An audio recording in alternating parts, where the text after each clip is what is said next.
పల్నాడు జిల్లా చిలకలూరిపేటలో తాగునీటి ఇబ్బందులు ఎక్కువవుతున్నాయి. చిలకలూరిపేట ప్రజలకు తాగునీరు అందించేందుకు అక్కడి మంచినీటి చెరువుకు నీరు విడుదల చేయాలని డిమాండ్ చేశారు.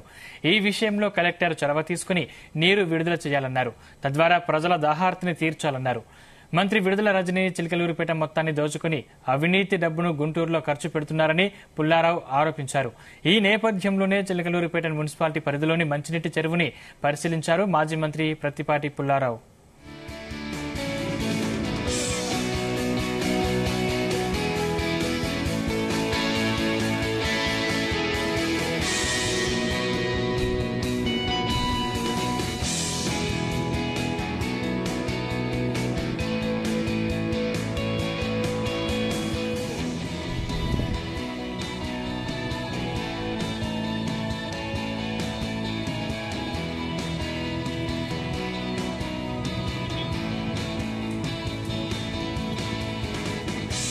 మంచినీటి తీవ్రమైనటువంటి ఎద్దడిని చిలకలూరిపేట ప్రజలు ఎదుర్కొంటా ఉన్నారు. అవినీతి మంత్రేమో చిలకలూరిపేట వదిలిపెట్టి పారిపోయింది.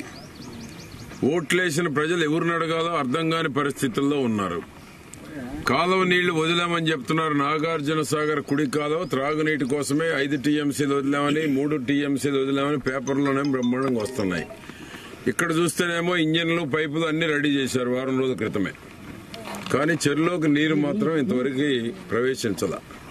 చిలకలూరిపేట పట్టణ ప్రజలేమో ఈ పసుపు రంగు నీళ్లతోటి పచ్చగా ఉంది చెరువు. కనీసం బ్లీచింగ్ కొట్ల ఉన్న స్టోరేజ్ వాటర్ కి ఏదైతే డెడ్ స్టోరేజ్ ఉందో డెడ్ స్టోరేజ్ లో నీరు ఏదైతే వాడకానికి ఉపయోగించేటప్పుడు ముందు జాగ్రత్త చర్యలు తీసుకోవాలా.